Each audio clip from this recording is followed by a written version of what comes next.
Olá, meus amigos do canal Raciocínios Espíritas, tudo em paz? Eu estou aqui novamente para continuarmos o nosso estudo da série de livros Sabedoria do Evangelho. Eu sou o professor Danilo Cruz, colaborador aqui do canal, muito satisfeito e feliz por já termos passado aí de 2 anos estudando essa magnífica obra. Hoje nós damos prosseguimento ao estudo do volume 4 e estamos já chegando na 4ª parte do capítulo O Discipulado. Então vamos ao texto, vamos ver o que Pastorino nos reserva hoje. O Discipulado, parte 4. Ele começa falando sobre a escola iniciática. E aí ele diz que fez uma longa digressão a respeito do estudo do homem no Novo Testamento. E por isso é preciso que a gente ainda seja obrigado a aprofundar mais o sentido do trecho em que são estipuladas essas condições do discipulado. Há muito seria importante que a gente tivesse penetrado nesse setor a fim de poder dar uma explicação mais cabal de certas frases, de certas passagens de Jesus. Mas Pastorino diz que evitou ao máximo para não ferir as convicções dos leitores desacostumados com esse assunto. Então, diante desse trecho especificamente, ele diz que se sente forçado a romper os tabus e a falar abertamente. Ele fala, inclusive, que deve ter chamado a atenção de todos os estudiosos mais perspicazes dos evangelhos que Jesus jamais recebeu dos evangelistas qualquer título que normalmente seria atribuído a um fundador de religião, como, por exemplo, chefe espiritual, sacerdote, guia espiritual, pontífice. E assim também, ele continua dizendo, aqueles que seguiam Jesus nunca foram chamados de sequazes, adeptos, adoradores, filiados, fiéis, a não ser nas epístolas, isso aparece, né? Mas sempre com o sentido de adjetivo. Os que mantinham, na verdade, fidelidade aos seus ensinos, são fiéis nesse sentido. Ao contrário disso, os epítetos dados a Jesus foram os de um chefe de escola, ou seja, mestre, rabi, didáscalos, epistates, ou de uma autoridade máxima, como Kyrios, que é Senhor dos Mistérios. Seus seguidores, na verdade, eram discípulos, matetes, tudo de acordo com a terminologia típica dos mistérios iniciáticos de Éleusis, de Delfos, Crotona, Tebas, Heliópolis. Após receberem os primeiros graus nos ensinos, os discípulos passaram a ser denominados emissários, ou seja, apóstolos, encarregados de dar aos outros as primeiras iniciações. Além disso, é evidente a preocupação de Jesus de dividir os seus ensinos em 2 graus bem distintos. O que era ministrado de público, ou seja, a eles só é dado falar em parábolas, e o que era ensinado privadamente aos escolhidos. Mas a vós é dado conhecer os mistérios do reino dos céus, conforme diz Mateus no seu Evangelho, capítulo 13, versículos de 10 a 17, Marcos 4, 11 a 12, Lucas 8, 10. Mas aí a gente verifica nesse ponto que Jesus não criou uma nova religião no sentido moderno da palavra, como sendo um conjunto de ritos, de dogmas, cultos, com sacerdócio hierarquizado, organizado. Não, nada disso. Ele apenas fundou uma escola iniciática, usando o termo que Pastorino usa, na qual ele preparou e iniciou seus discípulos, que ele enviou, ou seja, os emissários ou apóstolos, com a incumbência de iniciar outras criaturas.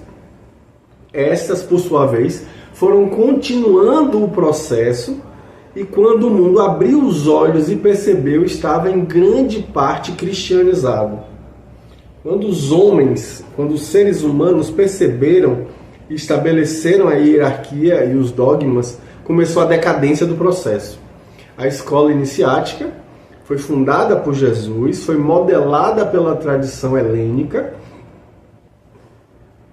como fala Pastorino, inclusive colocava como elemento primordial a transmissão viva do mistério, dos mistérios. E essa relação entre a paradosis, ou seja, a transmissão, e o mysterion é essencial ao cristianismo, como disse o monge beneditino Dom Odon Casei, conforme cita Pastorino no livro Richesse du Mystère du Christ, que é um texto de 1964. Ele chega a dizer que esse autor afirma assim: o cristianismo não é uma religião nem uma confissão segundo a acepção moderna dessas palavras, conforme esse mesmo livro, lá na página 21. E Hanft, também citado por Pastorino num texto em alemão, lá de 1931, vai escrever o seguinte: esse contato íntimo com o Cristo nasce de uma gnose profunda. Olha que fala interessante. Para que a gente compreenda tudo, é indispensável que a gente faça uma incursão pelo campo das iniciações, esclarecendo aí antes alguns termos mais especializados. Infelizmente, a gente vai ter que resumir ao máximo para não prejudicar o andamento do nosso estudo, né? Mas muitos vão compreender mesmo assim. Aí ele vai dizer dos termos especiais. O termo aion ou éon era, na verdade, época, era, idade, ou melhor, ciclo, cada um dos ciclos evolutivos. Akoweio, que é ouvir, akoen, tologon, ouvir o ensino, isto é, receber a revelação dos segredos iniciáticos. Gnose, ou gnose, é o conhecimento espiritual profundo e experimental dos mistérios. Deiknimi, que é mostrar, era explicação prática, demonstração de objetos ou expressões que serviam de símbolos e revelavam significados ocultos. Doxa, que é doutrina, ou melhor, essência do conhecimento profundo, é o brilho, a luz da gnose, onde a substância divina e daí a glória. Dinamis, ou dinamis, que é força potencial, é potência que capacita para o ergon e para a exoia, que se infundindo ali no impulso básico da atividade. A eclésia, a gente já falou, é que é a comunidade dos convocados, os chamados, são os ecletos, aos mistérios, mistose, né, no caso, que estavam ali fazendo parte do curso de iniciação. Energem, que é agir por dentro, ou dentro de, daí que vem a palavra energia, pela atuação da força, dinamis, né? Ergon, que é a atividade ou ação, é o trabalho espiritual realizado pela força, que é a dinamis, da divindade, que habita dentro de cada um e a cada coisa é a energia. Exegestai, que é narrar fatos ocultos, revelar no sentido de tirar o véu, conforme Lucas no capítulo 24, versículo 35, e João capítulo 1, versículo 18. Também vemos isso em Atos 10, 8, 15, 12 e 14. E ágios, outro termo também, que é santo, aquele que vive no espírito ou na individualidade, ou seja, o iniciado, conforme Teleios, a gente vai ver isso mais adiante. Kyrios, que é Senhor, é o mestre dos mistérios, é o mistagogo, o professor de mistérios. O hierofante, ou seja, o que fala, fantes, coisas santas, hieros. Dava-se aí esse título possuidor da dinamis, da exoia, do ergon, com a capacidade de transmiti-los.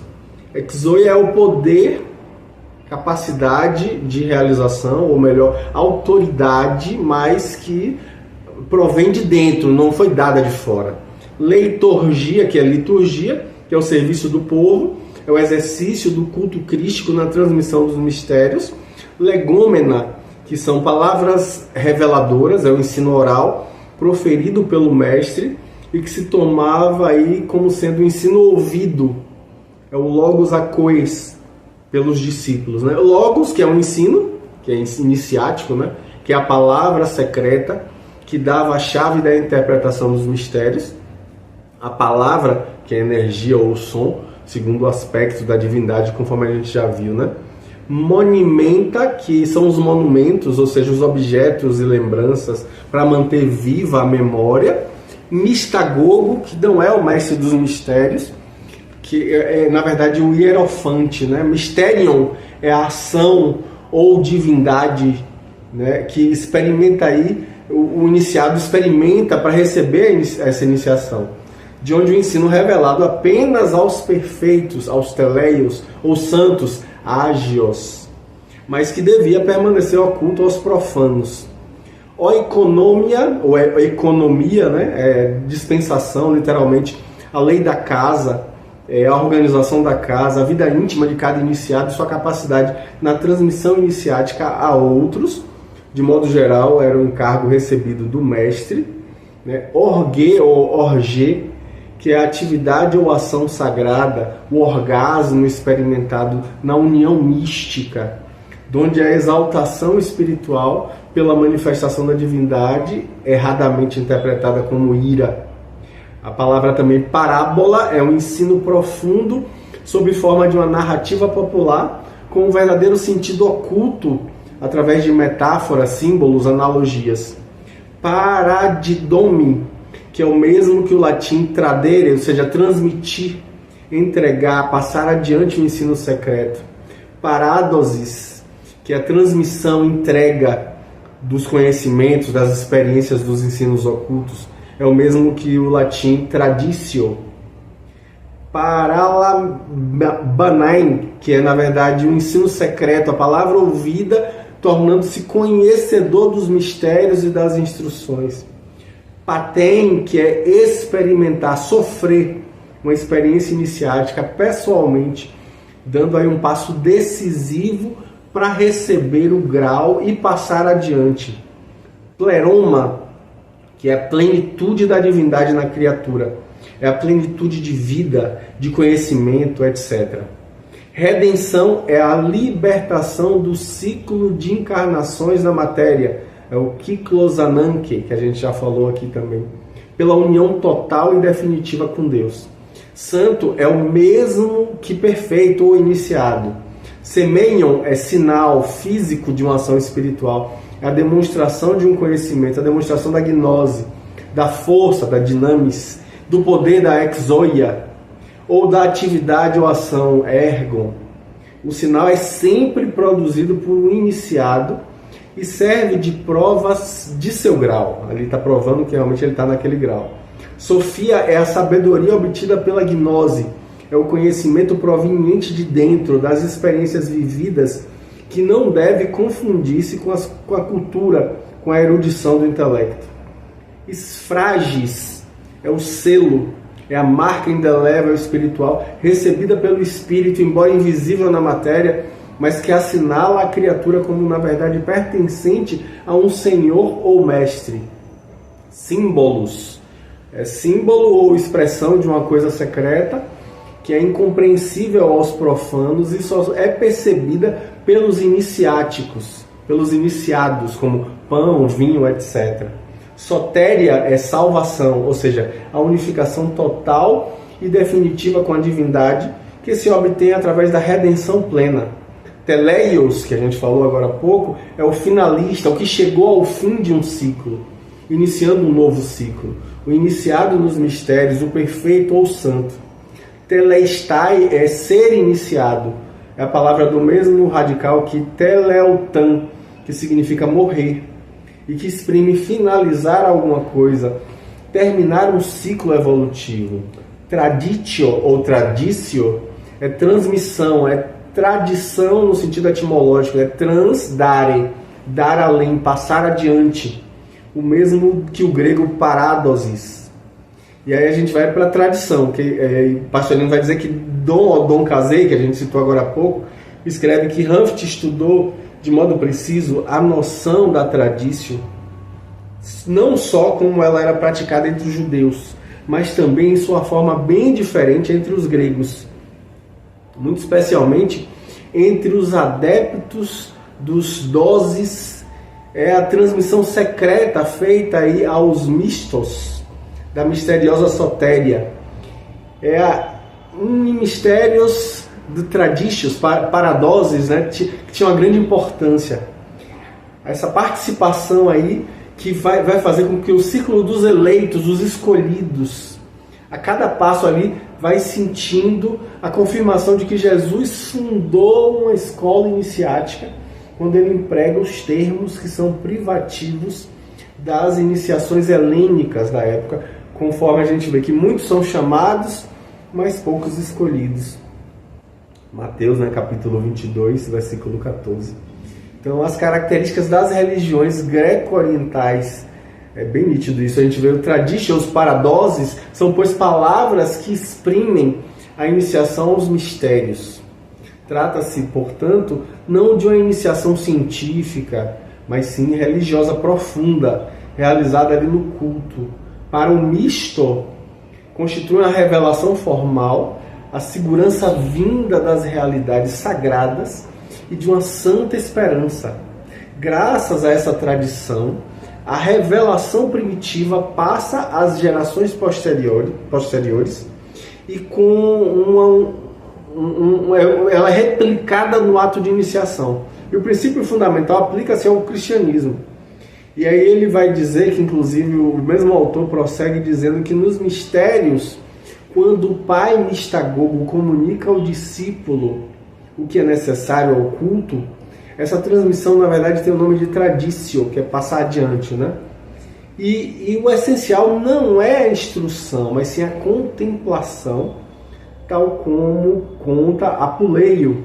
Ele cita Apuleio aí como o que conta quando narra as experiências culturais do Misto Lúcius. E aí diz que, sem dúvida, no início há uma instrução, mas sempre para finalizar numa contemplação pela qual o discípulo, ou seja, o misto, entra em uma relação direta com a divindade. E o mesmo vai acontecer no cristianismo, conforme o autor, que é citado na página 90, e ele vai dizer, inclusive, citando Ranft, falando que para Ranft a paradosis significa a origem divina dos mistérios e a transmissão do conteúdo dos mistérios. Esta é, à primeira vista, realizando-se aí pelo mistério dos homens, mas não é uma obra de homens.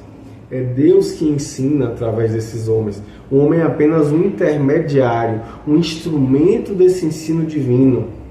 E ele continua dizendo que, além disso, desperta o homem interior. O Logos é realmente uma palavra intraduzível. Designa o próprio conteúdo dos mistérios. A palavra, o discurso, o ensino. A palavra viva dada por Deus que enche o âmago do homem.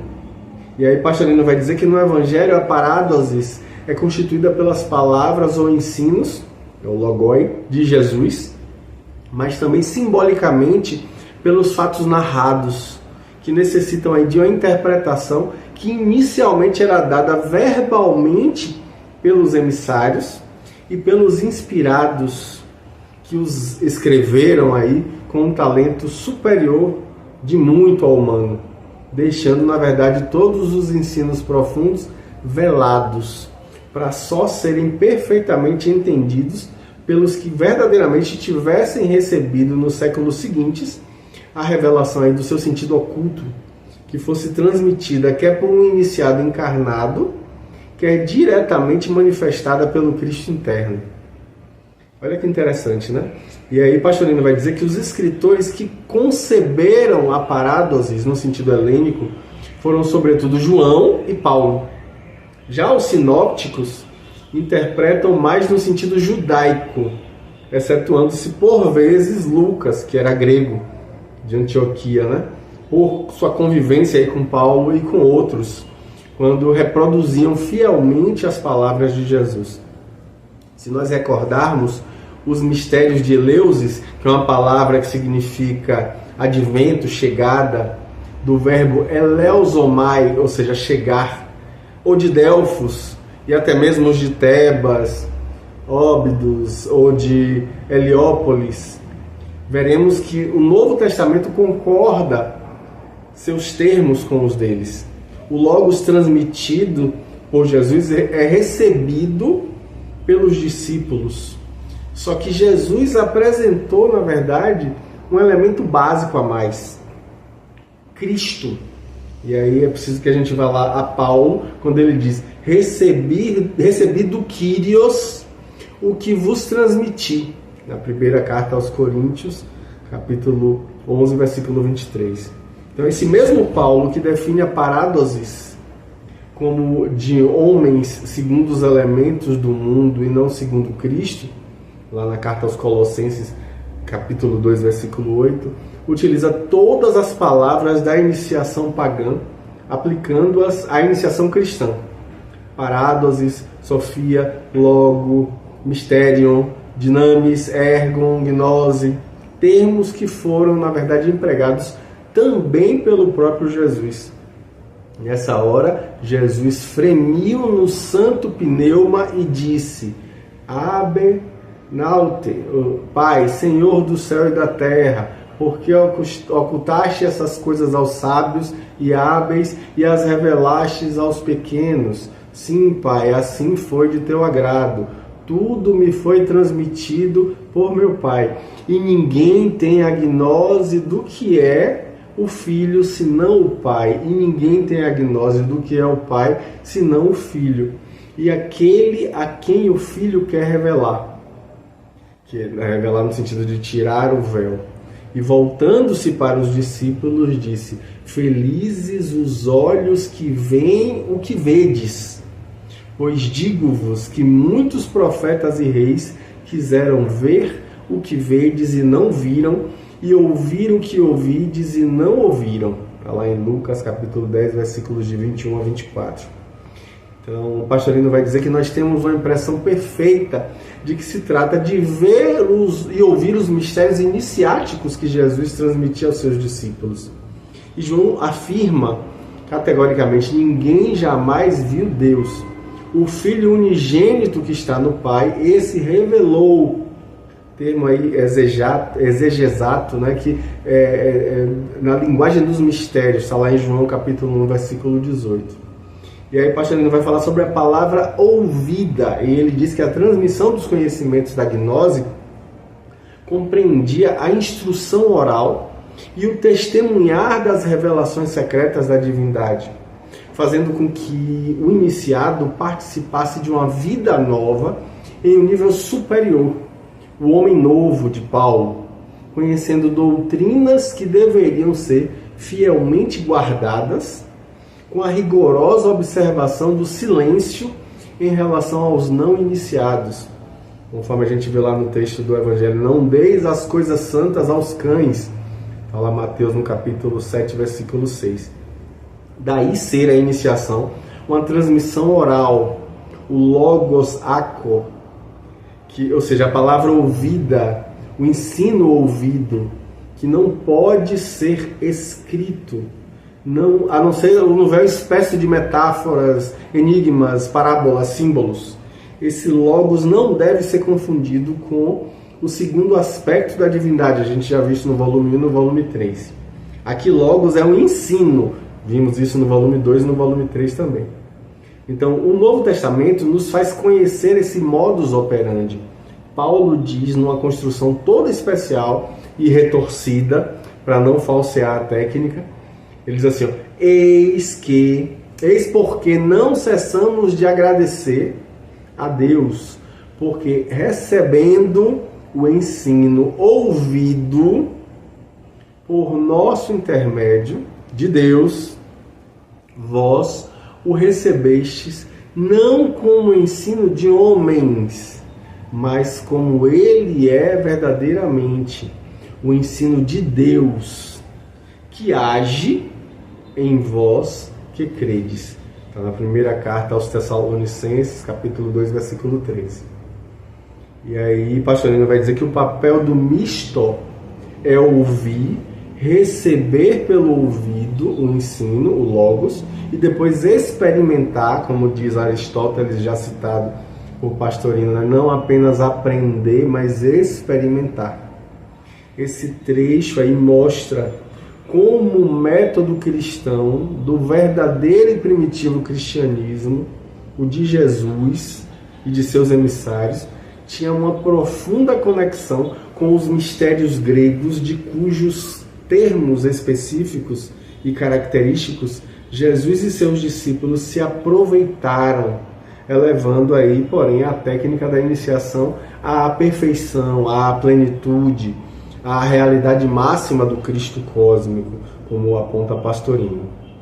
Mas vamos continuar então expondo, como traz Pastorino, que usando como Jesus a terminologia típica da parádosis grega, Paulo vai insistir em que temos que assimilá-la interiormente pela gnose, recebendo a parádosis viva, não mais de um Jesus de Nazaré histórico, mas do Kyrios, do Cristo ressuscitado, o Cristo pneumáticos, esse mistério que é o Cristo dentro de vós. Carta aos Colossenses, capítulo 1, versículo 27. Então esse ensino oral constitui, na verdade, a tradição que passa de um iniciado para outro iniciado, ou é recebido diretamente do Senhor, como no caso de Paulo, conforme a gente vê lá em Gálatas capítulo 1, versículo 11, quando ele diz assim: eu vos afirmo, meus irmãos, que a boa nova que preguei não foi a maneira humana, pois não na recebi, nem a aprendi de homens, mas por uma revelação de Jesus Cristo. E aí a gente vai ver que aos Coríntios, lá na primeira carta, no capítulo 2, versículos de 1 a 5, Paulo escreve assim: irmãos, quando fui a vós, não fui com o prestígio do Logos nem da Sofia, mas vos anunciei o mistério de Deus. Decidi com efeito nada saber entre vós, senão Jesus Cristo e este crucificado. Fui a vós em fraqueza, em temor e todo trêmulo. E meu Logos, minha pregação, não consistiram nos discursos persuasivos da ciência, mas numa manifestação do Espírito e do poder, para que vossa fé não repouse na sabedoria dos homens, mas no poder de Deus. E aí a gente vê que a oposição entre o Logos e a Sofia, no caso Sofia profanos, como entende Aristóteles, era salientada por Paulo, que se referia ao sentido dado a esses termos pelos mistérios antigos. Ele salienta então que Sofia e ao Logos profanos falta, no dizer dele, a verdadeira dinamis, o pneuma, que constituem o mistério cristão que ele revela, Cristo. Ou seja, em vários pontos do Novo Testamento aparece a expressão ensino ouvido ou ouvir o ensino. E aí Pastorino, nesse ponto exato do texto, vai citar diversos momentos do Novo Testamento que confirmam essa hipótese. Ufa, esse capítulo está bem vasto, profundo e interessante, né? Pois bem, na semana que vem a gente prossegue com mais partes do capítulo O Discipulado. Um grande abraço e até breve. Tchau, tchau.